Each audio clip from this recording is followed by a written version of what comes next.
Carrasco, end zone. Oh, my goodness! Needle, step back for the win! Ah! The middle room for Beasley, leaps over a defender and scores! Watson hits it the other way, deep to left field, it is gone! Now the catch, wrestled down on the two, Coastal wins it! The Teal is for real! This is the Teal Syndicate Podcast, your home for the Coastal Carolina Chanticleers. Ladies and gentlemen, welcome into the first ever episode of the Teal Syndicate Podcast, your home for Chanticleer athletics from the first kick to the final pitch. Part of the Syndicate Sports Podcast Network. Follow us on Instagram and X at Teal Syndicate. My name's TJ O'Sullivan, proud Chanticleer alumni, and I cannot even begin to tell you how excited I am to be doing this show. It feels like I'm back in the radio station at WCCU Radio on campus.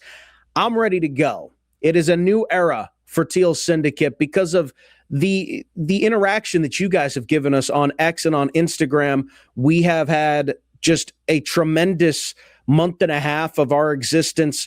We cannot begin to thank you enough because it is because of you that we get to do this now, the Teal Syndicate Podcast. This has always been the goal for me in my professional career, going to the different stops that I've made along the way. All of that was in the hopes to end up back here covering the Chanticleers.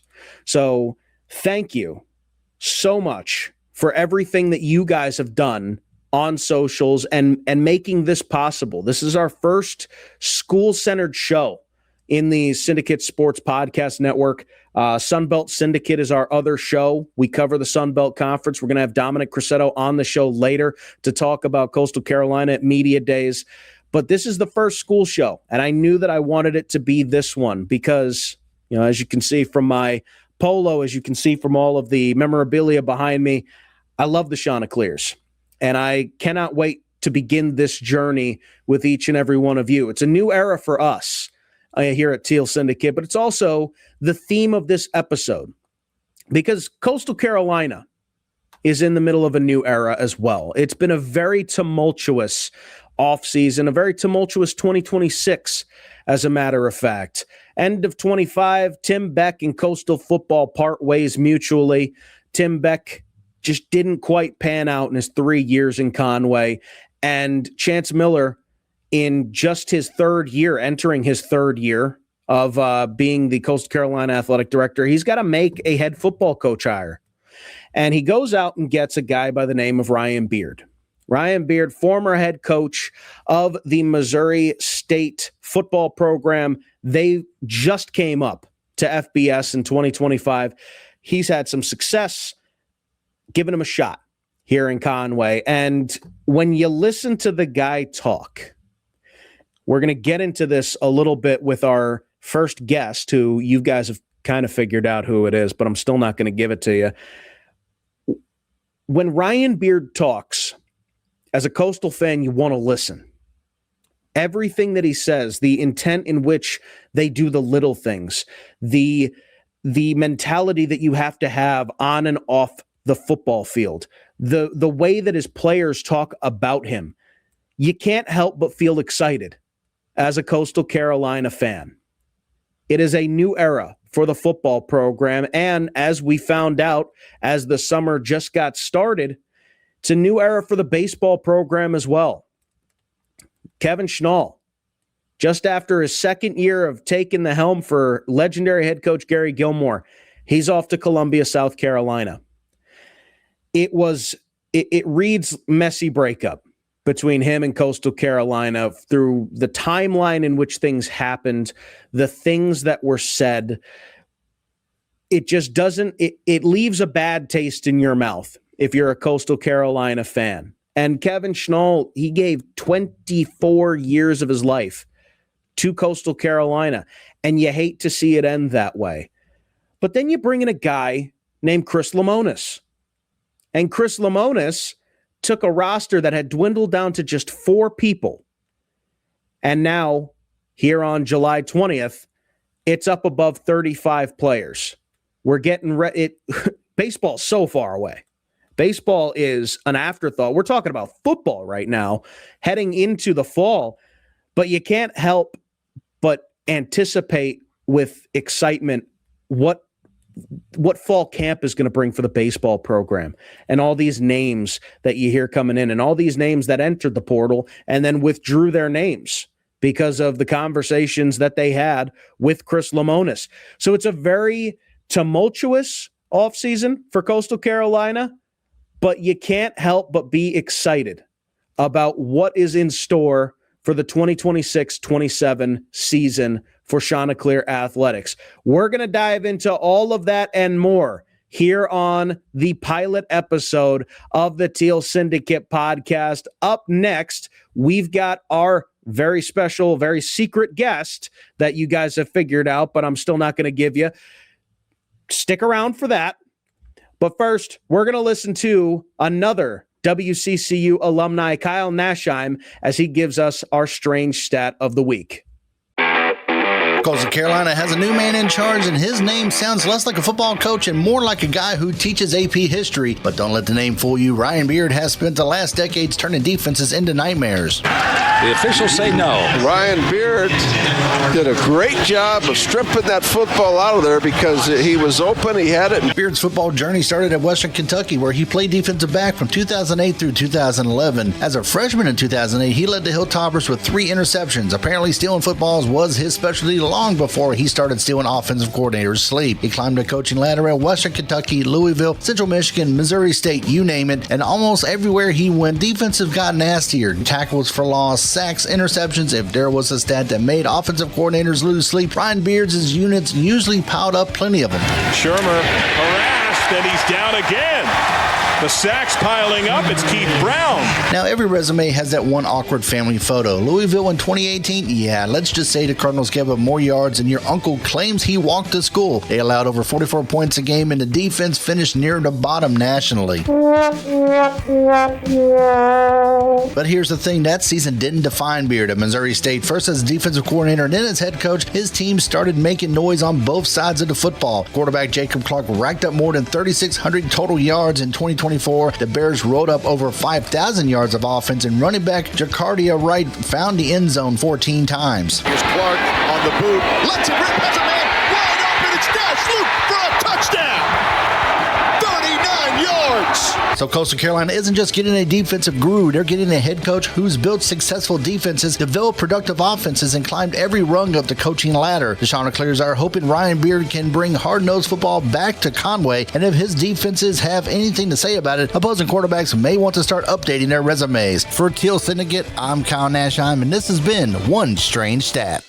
Special thanks to Kyle Nachtsheim, another WCCU alum, for giving us that strange stat of the week. Kyle's going to give us a 2-minute segment every single week here on the Teal Syndicate Podcast, diving a little deeper into the numbers, giving you something you might have missed. So special thanks to him once again. You'll see him again, but someone else you're going to say. We knew that for the first show here on Teal Syndicate, we needed to get a heavy hitter. We needed to get a big-time guest, and as I hear him laughing in the background, just stay with me, Joe. He is a juggernaut in Coastal Carolina culture, covered the Chanticleers for 21 years, has seen the highest of highs, has seen this offseason through and through. We're going to get his thoughts on it. Directly from the transfer portal, it's Joe Cashion, making an appearance on the Teal Syndicate Podcast. First ever guest, Joe. So congratulations on that distinct honor. I know that we've earned it. But tell me, 5 years with the Strut Podcast covering Coastal Carolina and the digital landscape. I mean, what was that ride had to have been incredible. Well, TJ, first of all, thank you for having me on. Those are some pretty high words there for me. I don't know about a heavy hitter and all that. You're a heavy hitter. You're a heavy hitter. Come on. I do appreciate it. I had 21 great seasons. We had Coastal Carolina University covering football starting in 2003, starting on the sidelines, and then being able to be the play-by-play broadcaster for radio for the last 10 from from 14 all the way through the Hawaii Bowl in 2023. So it was a fantastic ride. So blessed to have that opportunity, made so many friends, and it was, saw so many great moments and still watching them, of course. But you mentioned the Strut. I was on the Strut for 5 years, and I just want to thank those guys for, allowing me, to join them and have a great 5 seasons with them, just covering Coastal Carolina athletics from, starting in 2021 until, the end of last season, the end of the last baseball season. Chili and TD and me, those two started it and invited me in, and they did a great job of really, I think, kind of groundbreaking some things in terms of content creation. Quite frankly, I mean, the Strut, I think, laid the groundwork for a lot of these, podcasts and other things that you see, message boards and whatnot, really laying the groundwork to put that Coastal Carolina content out there. The more of it, the better. I mean, here on the Teal Syndicate, I mean, you can't have enough. I mean, people are craving information, right? They want people talking about the Chanticleers. They want analysis. They want information. They want perspective. And I think, we brought all of that to them at the Strut, and those guys will continue on. They'll keep trucking right on along and be as successful as we've been, and probably take it to newer heights, as a matter of fact. But I wish them all the best, and it was certainly a great ride. And I'm happy to be here as a guest with you here on the Teal Syndicate here, TJ. I think what you and I have talked about, and we had a phone conversation last week, and when you reached out to me about being in the portal, I mean, I love your ideas. I love this. I mean, we'll see where it goes, right? I mean, I'm looking forward to the upcoming football season, and it certainly has been, and I know we're going to get into this, quite a tumultuous off season in a couple of realms. No, absolutely. And special shout out to TD and Chili as well. I mean, you hit the nail on the head. The Strut is the reason that we're doing what we're doing right now. That they blaze you guys, I say them, you guys blaze the trail.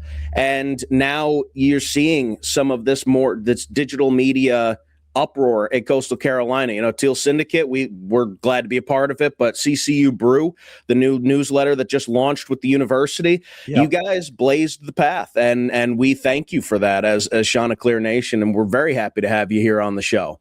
And you also touched on a tumultuous offseason.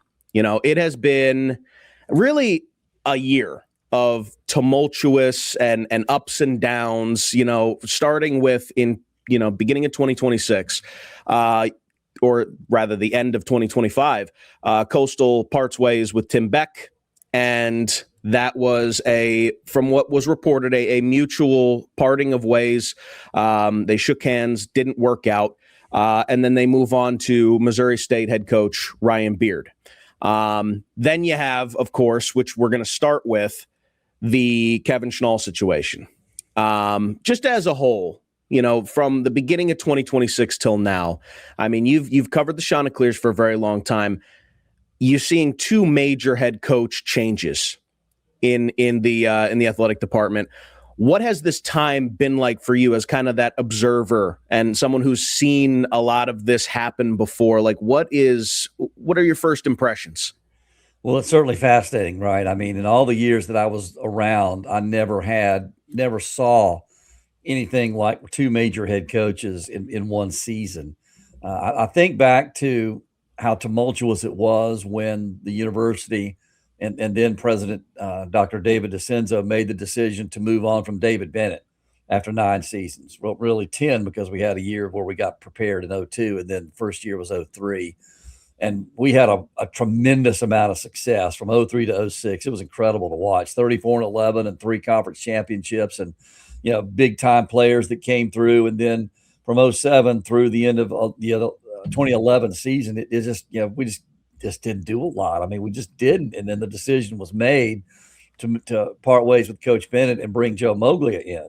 And I remember, wow. I mean, 15 years later, I can still remember how tumultuous that was, and how that caused all kind of rankled feelings. I don't know how you even put it, to be honest with you, but I kind of remember that. I remember that, right? I mean, all that just kind of comes back to me at 15 years later. But I mean, I've never seen a situation where we lose 2 head coaches, one because he was let go, and the other because he decided to move on in 6 months of each other, literally. I mean, yeah, it's been crazy. I mean, I think the Tim Beck situation was kind of, I think that was inevitable. I think, and I'm going to put this out there too. I think the end of the Jamie Chadwell era was mishandled, quite frankly. I'll say that. I don't, there are a lot of people would disagree with me and say that he was just looking for a big payday. He was going to leave anyway. I don't necessarily believe that. I've never believed that, quite frankly. But as it turned out, Tim Beck was his replacement, and I just don't think Coach Beck was ever a great fit. I mean, nothing against him personally. I worked with him one season in 23. We got along fine, had no real personal problems with him, but it just him and a couple of others that got put in positions of authority, they just didn't work out, and then the whole thing just the reason Coastal won 6 games last year was because of a kid named Samari Collier, quite frankly. And they weren't even going to play him until everybody else got hurt. Yeah. Kind of forced him to go on the field. Next thing you know, we start winning, and then he goes down, and then that was pretty much the end of that. But the whole thing with Coach Beck just didn't work. And now we have Ryan Beard, right, who has a track record of success elsewhere, and I'm excited, for what he's bringing in. Out hit, out hustle. I can't wait to watch it. Yeah, and then, of course, once he came on board, then we go through the baseball season, and then things start happening at South Carolina with Paul Maneri. And when it was clear that he wasn't going to be sticking around, all of a sudden the names started popping up as, okay, who's going to replace him? And, of course, the number one name was Kevin Schnall, right? And then we get to the end of April, and we're, 31-10, I think, or 30-11, maybe something like that. It was one of those two. And we're steaming right on along with all the flaws that this baseball team had this year, particularly on offense. This team was still in great position at the end of April, but something happened right in there. When the conversation started, down we went 6-10 in May, and just didn't look right. And then next thing you know, Kev goes to South Carolina, and Coach Lemonis comes in, and I think he was kind of one of those guys, in my opinion, was always at the top of any list. Whether anybody believed that, I thought with him being out of work, but him being a Myrtle Beach guy, went to the Citadel, won a national championship at Mississippi State. He was a guy that you thought, okay, he would make a really logical choice to replace Kevin Schnall. But yeah, and I think you hit the nail on the head with him being a Myrtle Beach native, having those connections. And I mean, he seems like he's so excited for that job in particular, and being able to come back to where he says he and his family growing up, like that was a second home to him, like that. I think it's a amazing fit. And when you win a national championship within the last 5 years, that definitely adds to the resume a little bit. No doubt about it. And I love the staff that he's put together. I really love the fact that he kept Matt Schilling around. I mean, great to see Schill stick around and keep some of that Gary Gilmore culture around. I wish we could have kept a few more guys, but Schill sticking around is fantastic. And I'm glad that was able to happen. I know that, obviously Kev took a bunch of guys with him to Columbia. Connor Owings is a guy he took to Columbia. Now Connor Owings is at Georgia Southern. So, I mean, it's kind of like you're scratching your head. You're going like, how are things really going with that transition? But I just want to go back to just some of the things that happened, and I love Kevin Schnall. I really do. I mean, nothing against him at all. It was a matter of time, probably after last year, that you figured, if you know him, he's an ambitious guy. Every coach is always looking for that next job, right? And I know that Kev's in our Hall of Fame because what he did as a player, and then obviously an assistant coach for 2 decades plus and whatnot. The heir apparent to Gilmore for a lot of years, and finally he takes the job in 2025. We have that unbelievable season last year, eyelash of a national championship, right? So no surprise that people come knocking on the door like Tennessee last year. And if you believe that he was, they put an offer sheet on the table, 7 figures, and he turns it down. Well, guess what? Here we are again this past season, winning big. Maneri gets let go at South Carolina. Monty Lee's not going to be the guy, so who's going to be the next guy? So they're going to put an offer on the table for Kevin Schnall. I kept seeing people, just swear up and down he's not going to leave. There's no way he's taking that job. And I kept scratching my head going, guys, y'all just need to. I wouldn't be saying much of anything because you just can't put it past anybody to do anything these days in college athletics. That's the way it is. It's a money chase, right? Administrators and coaches and players, they're all chasing the money. And if you're Kevin Schnall and you've already turned down a 7-figure offer somewhere, those don't come along every day. They just don't. And people swearing up and down, oh, he'll never leave. Well, I'm like, he may very well take that job. I thought there was always a great chance he would take that job. And I'll tell you this. I'll tell you a story. July 4th, I was at a family get together up at the lake here. I live not far from Lake Wateree, and one of my family members, my wife's nephew, is a pitching coach at a college here in South Carolina. And I've told this, people who know me know who it is, right? I'm not going to say it here, but he and I talk baseball a lot. He's very well connected with other coaches, knows all our coaches, knows a lot of other guys too. And he looks at me and we're talking about this thing, and he says, the South Carolina job wasn't really the job that Schnall wanted, but it was the one that he had to take. Absolutely. It was like 100%. It was the one that he had to take. Florida was the big one, right? I mean, people thought O'Sullivan might have been gone after this year. And I think he would have been gone if they hadn't figured things out late. And Kevin Schnall probably would have been offered that job. But South Carolina wasn't necessarily the one that he wanted. But he put that kind of money out there. It was the one he had to take.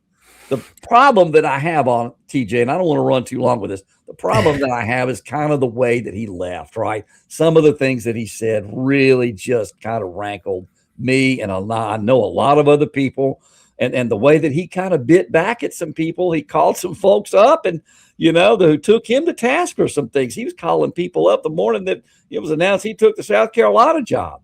Early in the morning, he's calling people up because he's like, I don't know what that was about. Social media, phone calls, or whatnot, but I think he got some bite back from some folks, some blowback. Talking about this whole the South Carolina 2010 regional is one of the most disappointing and bitter losses in the history of coastal athletics, not just baseball. Losing that regional was one of those bitter defeats, because if anybody knows the dynamic of South Carolina and coastal, you understand it, right? I mean, there's that split in 93, a lot of hard feelings in Columbia, a lot of hard feelings in Conway, and they've never gone away. They just haven't. And for him to sit there and talk about, him walking out of that regional after South Carolina won 2 one-run games, and we never really could get our pitching straight the entire weekend. If we had that, we might beat those guys, and we might have won the championship in 2010. But him talking about wanting to be part of that, I mean, come on, man. I mean, there were just some things that were said I think were completely unnecessary, but didn't do himself any favors. But it'll be interesting to see how this plays out over the course of the coming years. But and I think an added element to everything you just said, like the things that were said and the things that happened, but also there was a lot of confusion on social media. I mean, you watched this one post from this one account that says he's taken the job about a week and a half before it actually happened.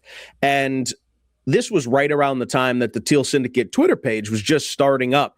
And I looked at that and I didn't see Kendall Rogers confirming it. I didn't see anything coming out of South Carolina. I didn't see anything coming out of Coastal Carolina.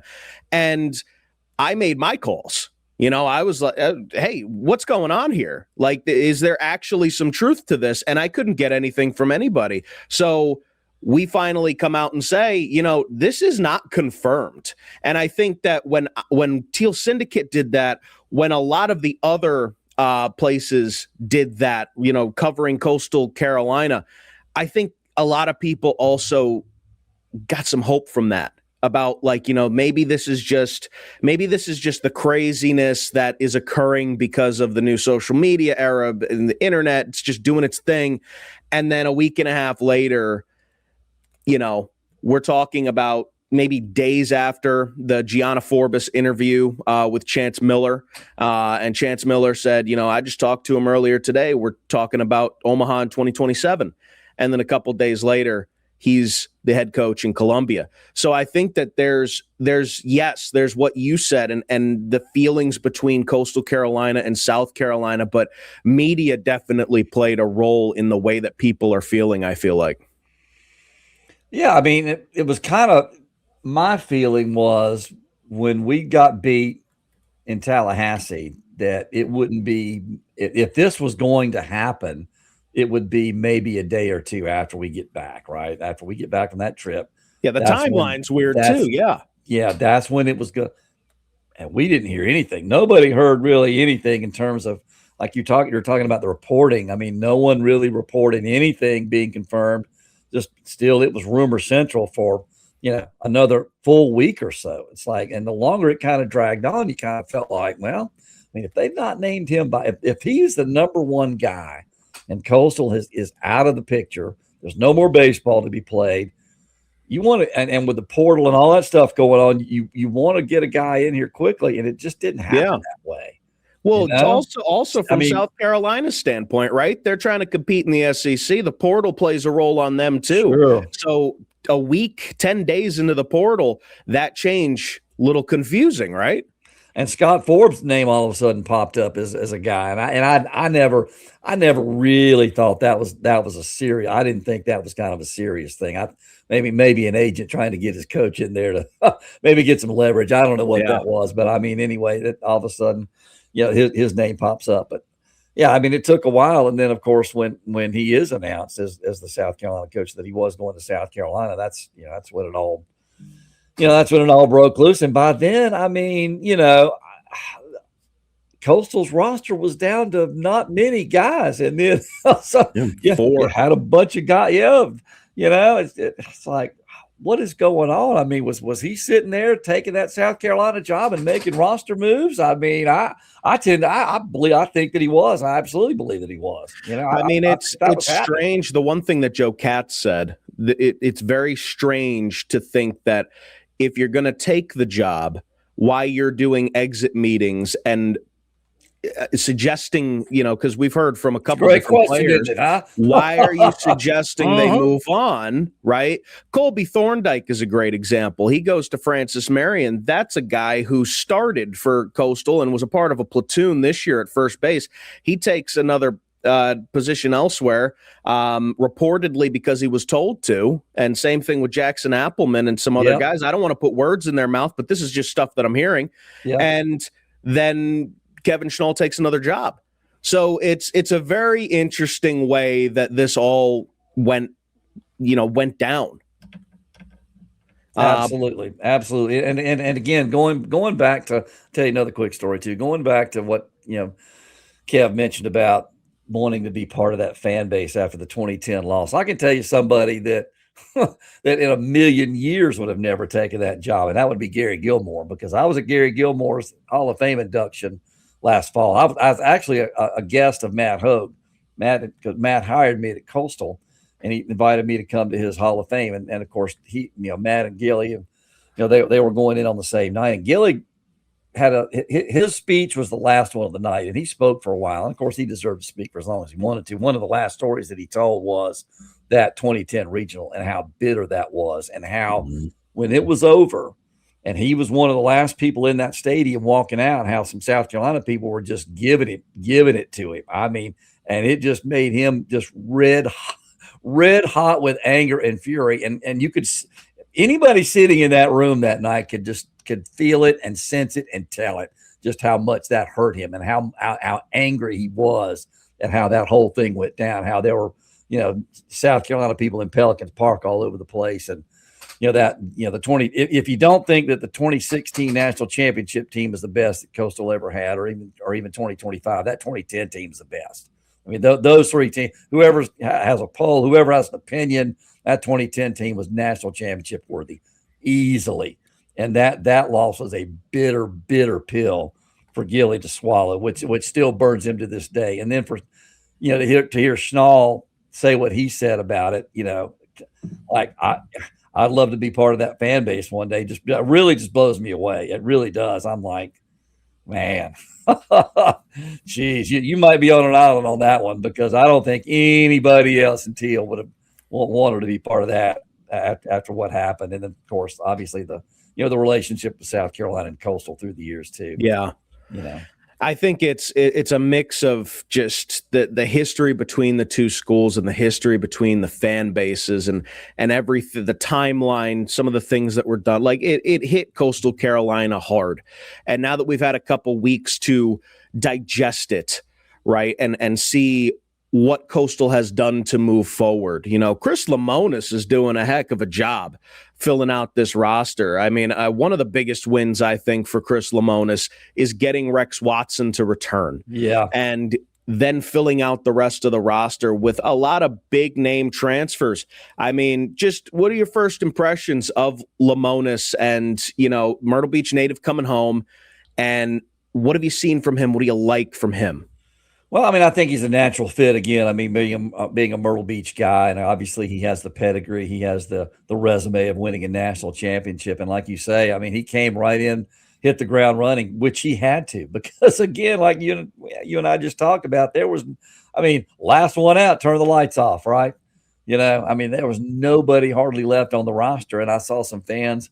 I still remember, like, Coastal's not going to have a 27 baseball team. There's no.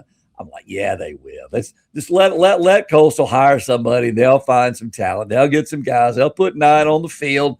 You know, they'll figure this thing out. But I'm really impressed with what he's done. I like the coaching staff he's assembled. And again, I love the fact that he kept Schill around, because I think that was critical. I think it was important to keep somebody from the Coastal Carolina Gilly culture around, a culture of relentless and selflessness, all that stuff, right?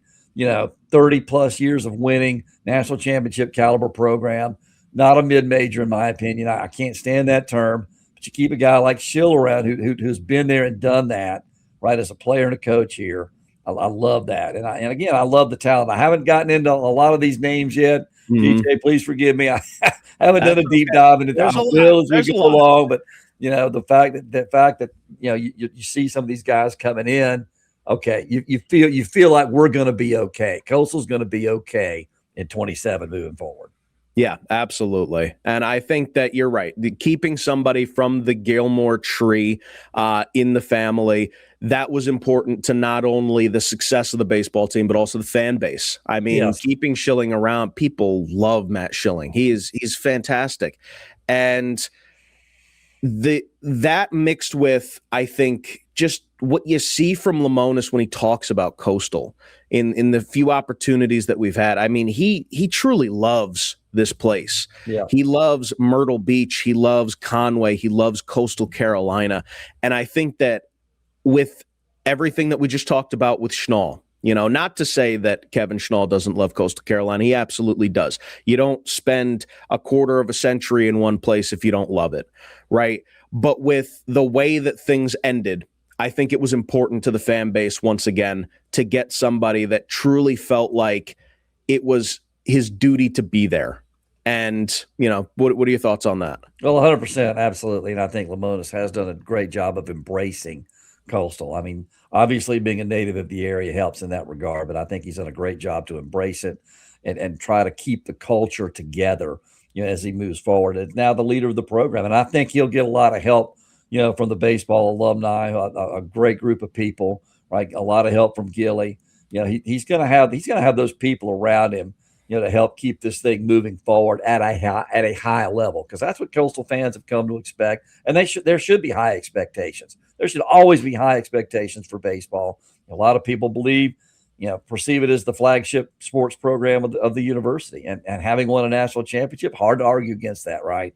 So really love how Lemonis has embraced it all. And again, looking forward to watching this thing kind of grow and go in a little bit of a different direction, maybe, you know, somebody a little bit of an outsider perspective perhaps, but I still think very much an insider as far as Coastal baseball is concerned. Yeah, absolutely. And I think we're going to have a lot of questions answered once the roster is finished and filled and we start to move into fall practice. But speaking of the fall, you know, let's finish up with the last coaching change that we had. We touched on it in the beginning. Tim Beck out, Ryan Beard in.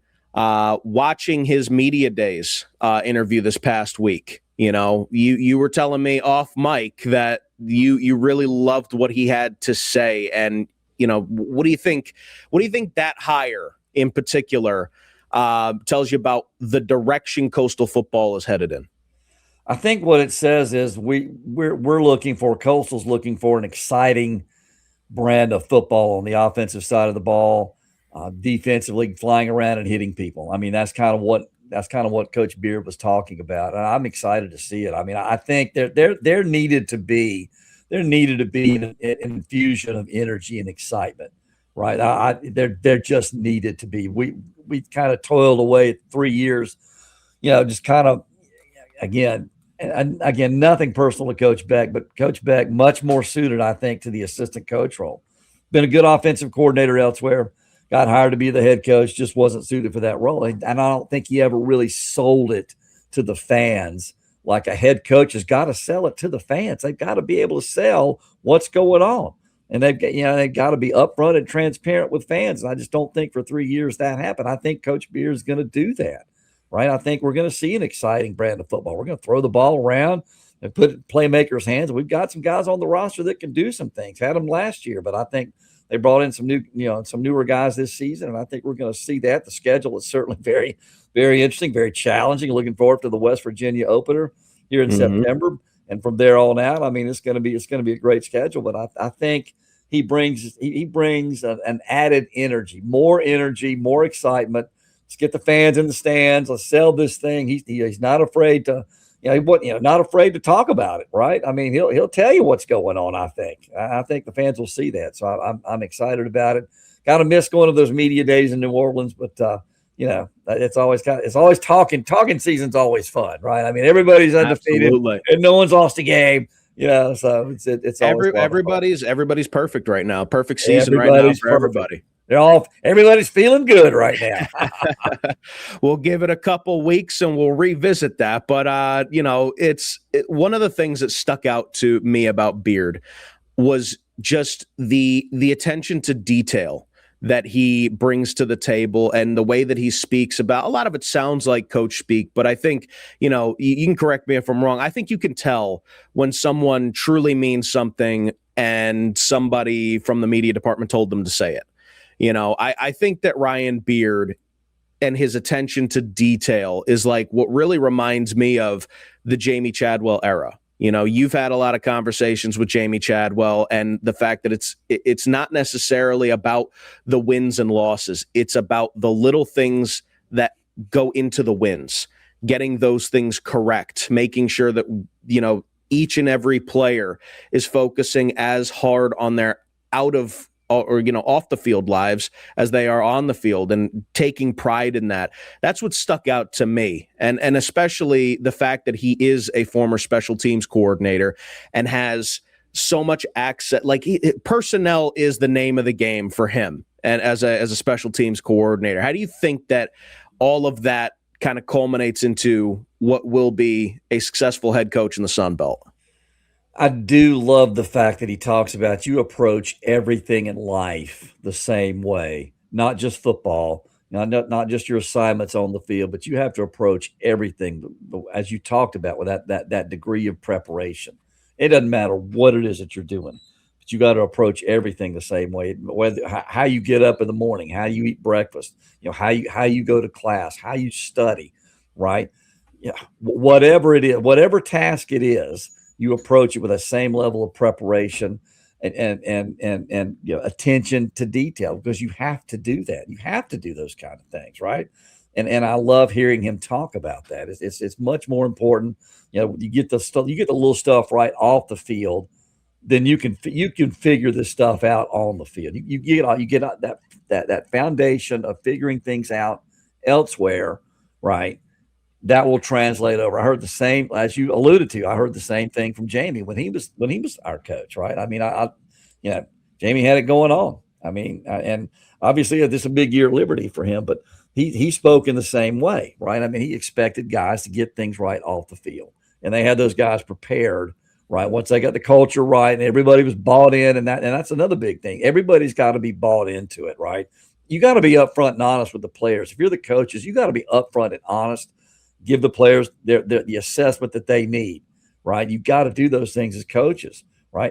If you're not working out, you got to tell these guys that. I mean, and be upfront with them, right? Absolutely. Get that culture right. If everybody is pulling together, right? If you got everybody together, you can be successful. Talent level, yeah, you need Jimmys and Joes. There's no question about it. But if you've got a bunch of kids pulling together and they're in this thing together, I mean, you can accomplish so much that way. You can have a whole bunch of talented guys and they're butting heads and they're fighting for airtime and that kind of stuff. And they're trying to get a leg up on somebody else. It comes apart. But I think what Coach Beard is trying to do is get everybody to come together like that and be that kind of team, have that kind of culture. And it all starts with the details, off the field and the little things. And if you get the little things right, you can figure out the big things and get the things right on the field. Yeah, absolutely. And small sample size, but Ibrahim Diawara and Robbie Washington with him in New Orleans, and they speak very highly of him as well. Yeah. It was, honestly, the takeaway from the players that I saw, in the same way that you can kind of tell when it's coach speak and when it's not, you can kind of tell when players truly want to talk and when they're a little reserved and they don't want to share too much. Because, I will say, I've never been asked questions by thousands, if not millions of people, but I'm sure it's intimidating. And these guys are just so open and loose, and we love Coastal. We love our head coach. I have to take that as a positive with everything that's going on and the new regime coming in. Those two guys that stuck around and seem to be very happy and content with their decision. So I guess we'll wrap up with this. What do you want to see from Ryan Beard in his first year, whether it be on the field, off the field, in the record books, what have you? What do you want to see from him? What do you quantify as success for Coastal football in its current state? That's a great question, TJ. I think, without really having pondered this for a long time, what I would say kind of off the cuff in the moment, I want to see a team that's competitive, that has a competitive spirit about them. I don't know that I necessarily am going to put, Coastal needs 5, 6, 7, 8 wins, 9 wins for this to be considered a successful season. What I've seen far too many times, especially in the last 2 seasons, is a Coastal team that they just weren't competitive.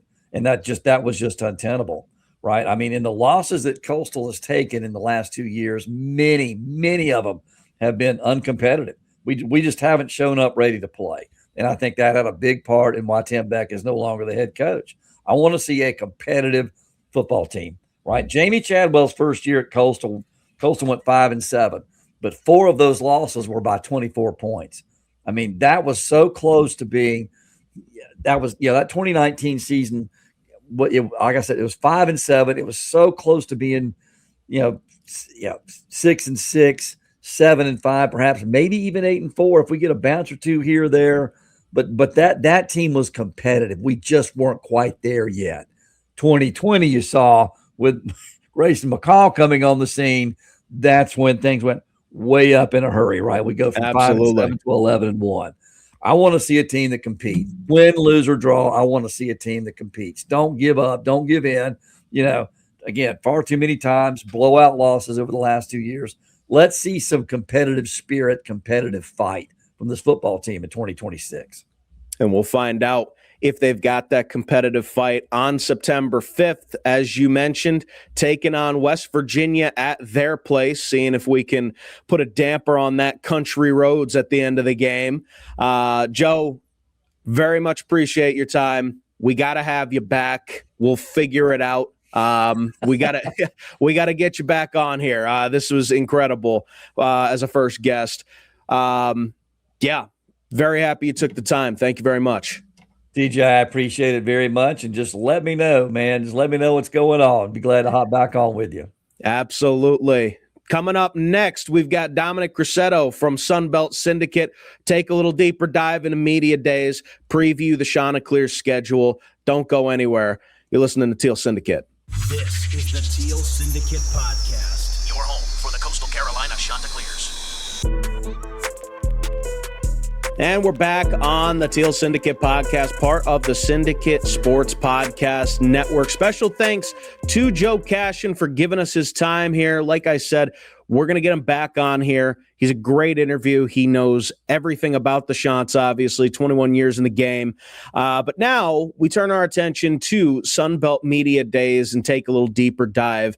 Who better to ask than the guy who is the face of the Sunbelt for our organization, Dominick Crosetto, host of Sunbelt Syndicate. Dom, just it's right around the corner, right? You feel it. You feel football. It's starting to, we're not even in August yet. We're not even feeling the brisk wind, but football's right here. It is. And Sunbelt Media Days is always that time where the excitement ramps up and amps up. You could tell a lot of the guys when they were up on stage, coaches included, that it is really legitimately right around the corner. A lot of those guys kind of got really excited on a few of those answers when they knew that they were talking about specifically for Coastal, when Robbie Washington was talking about going against the defense. And I don't really like them very much, right? Like the practices are getting real. Like it's time to start hitting each other with pads on because they got to get ready for this season. No, absolutely. And, you love to hear that from a player, like it got a chuckle out of the room when Robbie Washington was like, we don't really like the guys that are on our team practicing against us. Like that fire that you feel like coming from them, coming from head coach Ryan Beard, that's something that Teal Nation has been waiting a very long time for. Tim Beck, that experiment didn't work out. As we were talking with Joe Cashion, he said that it just didn't feel like he was the right fit for Coastal Carolina. He's a great person. The X's and O's just didn't work out, and some of that had to do with injury. They finished last season 6-7 on the back of Samari Collier, and now you turn to Ryan Beard, former head coach of Missouri State during their transition to FBS. What did you like from him in Sunbelt Media Days? What did he say? What was he referring to that just caught your attention?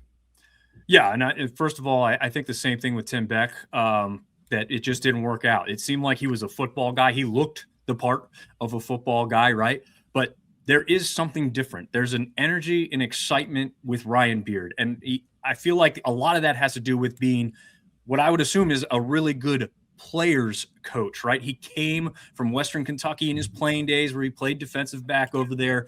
And he feels like he could probably still put the pads on and put a hit on somebody, right? But he's also just a man of faith, a man of connecting with people. He's mentioned that multiple times in certain interviews, that he just likes to connect with his team. And I think that's going to prove to be a massive thing on his side and his team side as they get closer to the season. He's talked about getting to know guys, and it's NIL era. People don't care about knowing guys, right? There's probably coaches in this conference. There's certainly coaches outside of this conference that are like, yeah, we'll bring you in. We think you're talented.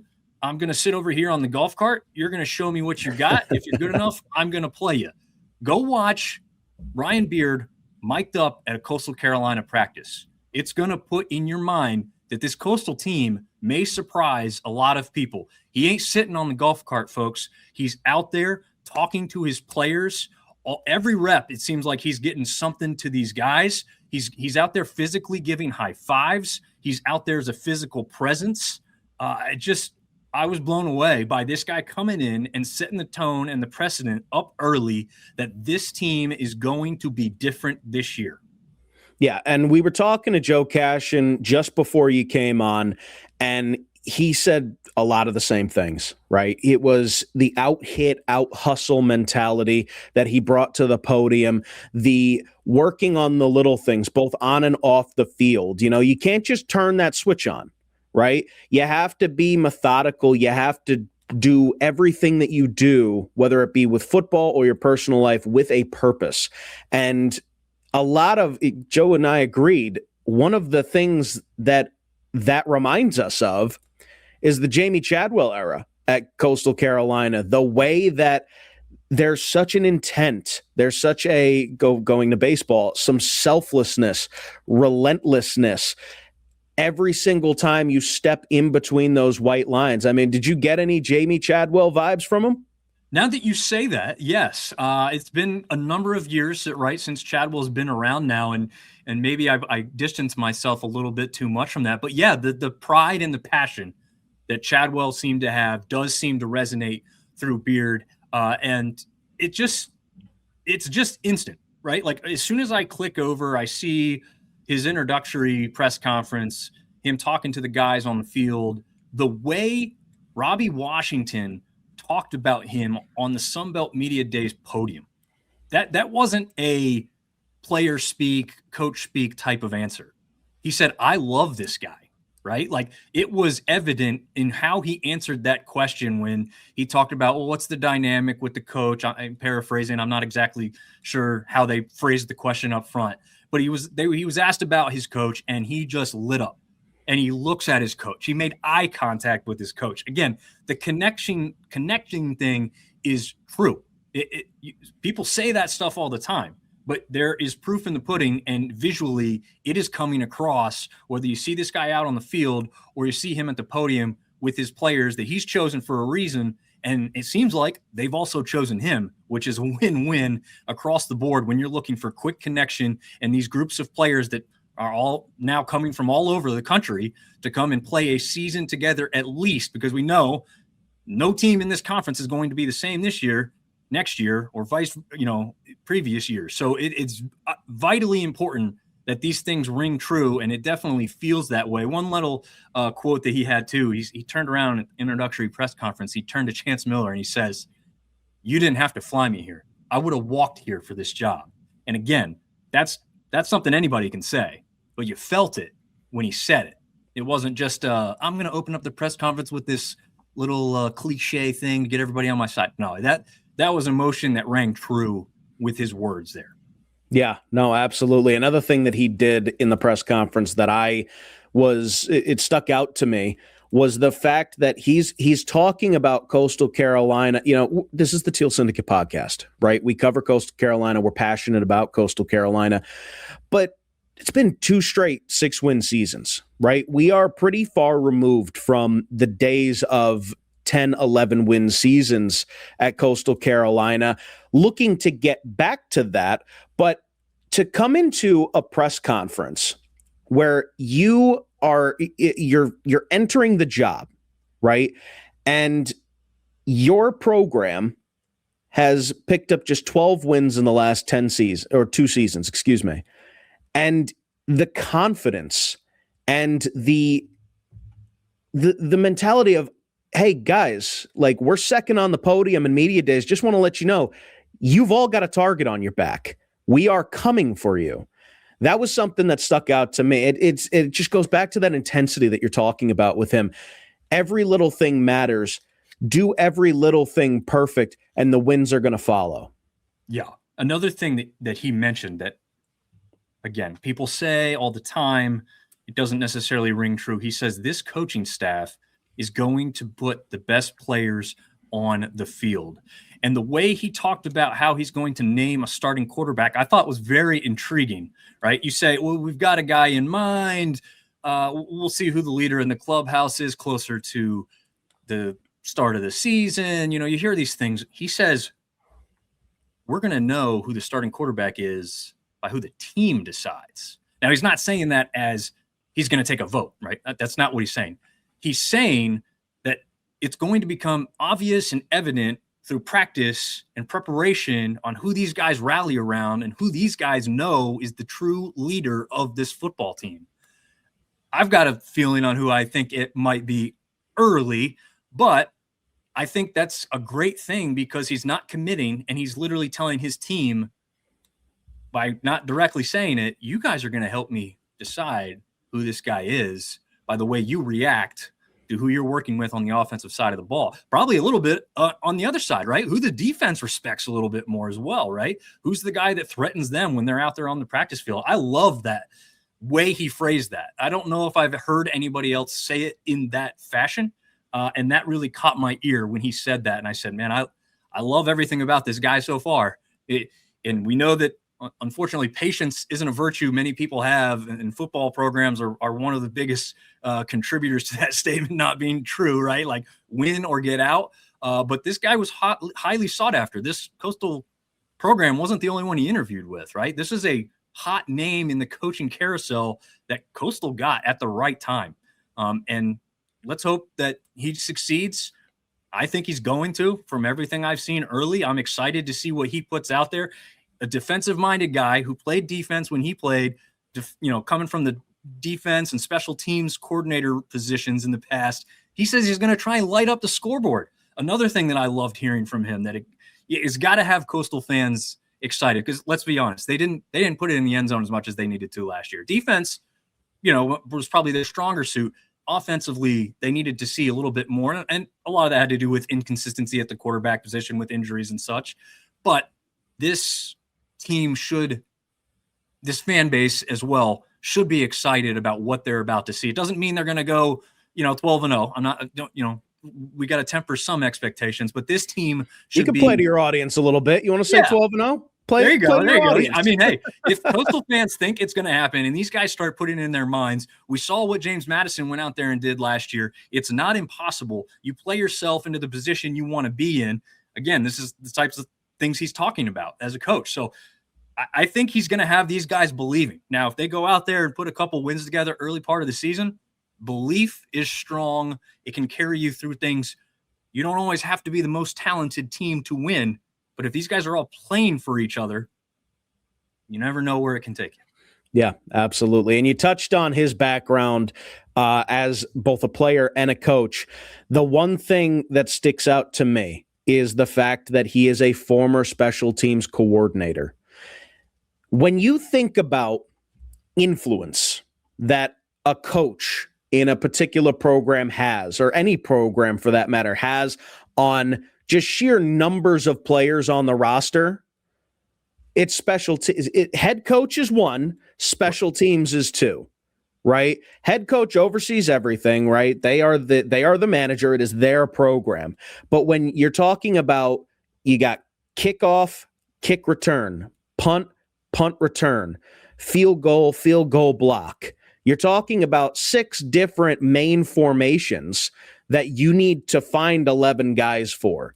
And you're not just going to the starters, right? The starting offense is not going to, or the starting defense for that matter, not all of those guys are going to specialize as well in kickoff to go attack the ball carrier. You're going to go find your 3 deep and your 4 deep guys who have been showing out in practice and need opportunities. And they're going to be the ones that are running off so that you can save, the health of your starting players on offense and defense, but B, they're ready to go. They can specialize in those things. And it's the special teams coordinator that needs to go find those guys and say, all right, that's a guy with a trait that I absolutely love for this particular role. And you talk about his ability to or what he said, right, with the quarterback. They are going to decide who the quarterback is by the way that this particular quarterback meshes with the offense and the way that the players rally around whoever that candidate is. It goes back to special teams, right? Who is going to step into that role? Who fits that mold that you're looking for in a quarterback?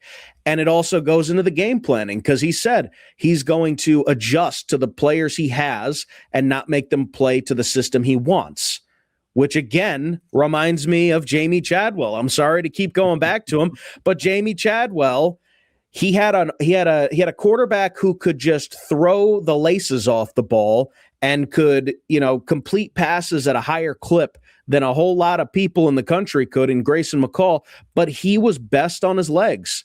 And he created the modified triple option that took the nation by storm. I mean, it's just, you got to be excited if you're in Teal Nation right now.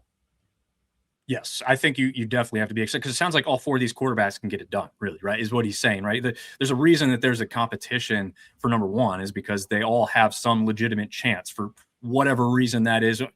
I'm not close enough to know exactly what goes on at practice. But the interesting thing, too, that this conference is going to see out of this team, and I don't know if you guys mentioned this with Joe already, but this quarterback is going to go under center. This is the style of pro offense that Beard runs. This isn't going to be the shotgun look that most teams in this conference are going to give. I think that's going to be an interesting challenge for teams to prepare for, get ready for, look at. And obviously, as the season progresses, there's going to be more film to prepare for that. But the early part of the season, they've got Georgia Southern and Marshall. Those two teams are going to have the tougher time because there's going to be less film on exactly how this offense is being run. Obviously, they're going to use maybe some aspects of Missouri State and what they ran. Those are probably more for the out-of-conference games. Once you get into the conference play, you're going to have those 4 games to lean on with this new offense. But it wouldn't also surprise me to see 2 of these quarterbacks out there at the same time. Give you a little bit of that dual threat, obviously both with the run and the pass, but there might be a guy who can do a quick pitch. He drops back a few steps and still throws a pass. Don't forget, Robbie Washington had a 100% completion percentage last year as a quarterback. So Coastal wasn't afraid to mix up. He only threw 1 pass. It was 12 yards. It did go for a touchdown. So I feel like when he talks about putting points on the scoreboard as an offense, this offense is going to be exciting to watch, whether it's trick plays or just the way that they operate fast, right? Missouri State had a fast-paced offense. They're not going to sit there, get into a huddle, slow things down. It's going to be quick, fast-paced action on the offensive side for the Chants, and I think that's going to be, again, maybe not wins, losses in the first year, who knows, but it's going to be fun for the fans to go and watch this team play. Yeah, and something Joe Cashion said, success isn't necessarily going to be determined by the wins and the losses in this first year. It's going to be how competitive you can make these games. Because, and he mentioned, it hasn't been competitive in some of these losses that Coastal Carolina has had in the past 2 years. I mean, aside from James Madison, which just has never looked competitive since they entered the Sun Belt. But some of these losses have been leaps and bounds away from what Coastal fans are used to seeing out in Brooks Stadium. So that would be what Joe Cashion believes is the success meter. Would you agree with that? Yeah, absolutely. Especially when you got a first-year head coach with a new staff, a new personnel, and a new conference, right? Like I think expectations still need to be somewhat realistic. Sure, you're aiming for a bowl game. Sure, you're aiming to be the best team in the conference. But that doesn't mean that's just going to happen, right? You have to show up and get to the spot where people say we see progression. He talks about coaching guys throughout the entirety of the season. You need to see progression. If you're not coaching, you're dying, I believe is how he phrased it, to be totally honest with you. And it's going to show because there's some games over the past, not just with one coaching staff, but you do have to look back at last season. Most recently, there's some games where it looked like Coastal may have gotten down and the game got away from them and they didn't really seem to be trying to climb back in it all that much. Obviously, that's not true of every player, but as just a big picture, that's kind of what we got a few times, right? That can't look that way this year. But again, everything that I'm seeing, everything that I'm hearing, everything that I'm reading tells me it's not going to be that way. Absolutely. Let's take a look at the preseason poll to wrap up. Sunbelt releases their preseason rankings. They've got Coastal picked to finish 5th in the East Division. Phil Steele, who Sunbelt Syndicate, congratulations, has been featured in the publication this year. Phil Steele has Coastal Carolina picked to finish 6th. Do you think this is too high or low? Or, do you think it's too low based on, we don't really know a whole lot about this team with all the movement? Or do you think this is right about where it needs to be in terms of where expectations are? I think it's fair right now for a lot of publications to have Coastal or La Tech lower. And not everybody does. There's a couple of people that have La Tech a little high in the West for my thought process. But for a team like this, for a team like App State, they have a lot of turnover. They have a second-year head coach, so it's not crazy different from what we're looking at here with Coastal and Beard. But when you have a ton of unknowns, publications are going to lean on history and what they know. And it's hard to do that when you don't have the proof to back up your thought process. And so it's understandable in that regard. But this is the NIL era. This is the transfer portal era. there are going to be big surprises and shocking upsets along the way here. And I do favor Coastal to be higher on that chart than what you just told me. I don't know exactly where I'd rank them. I haven't completed my own yet. The other TJ that's a part of the show hasn't done his as well just yet. We're trying to give ourselves some time to make sure we have all the information we can. The other thing with a lot of these publications, unfortunately for them, they published a while ago, right? These magazines have hit store shelves. They had to have that decision in before they maybe heard or saw or read enough about these teams. There you go. The Bible right there, college football. Again, we're in it. This is great. Success is starting to roll in for us a little bit.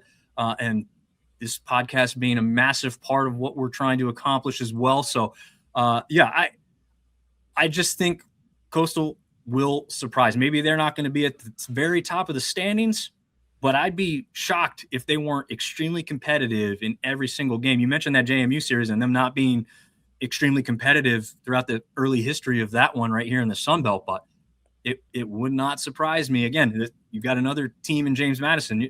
They've got talent. They've got a new head coach. They've got roster turnover. A lot of people pick them at the top. Is that where they'll end up?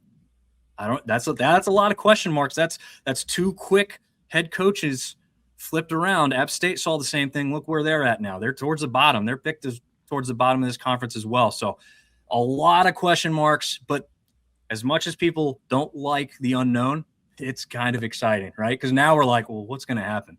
Well, we have to watch and find out. That's why we love sports. That's why we love college football. And specifically, that's why we love the Sun Belt. Absolutely. Could not have said it any better myself. Coastal Carolina goes off on September 5th to take on West Virginia at their place to open up the season. Dom, any quick predictions for that game and for the return of Jamie Chadwell to Brooks Stadium in week 4? Do you have any thoughts on those non-conference games? Well, yeah, that game with Liberty is going to be electric atmosphere, right? Like you thought Halloween was good with the glow-in-the-dark jerseys last year. This game's probably going to be better.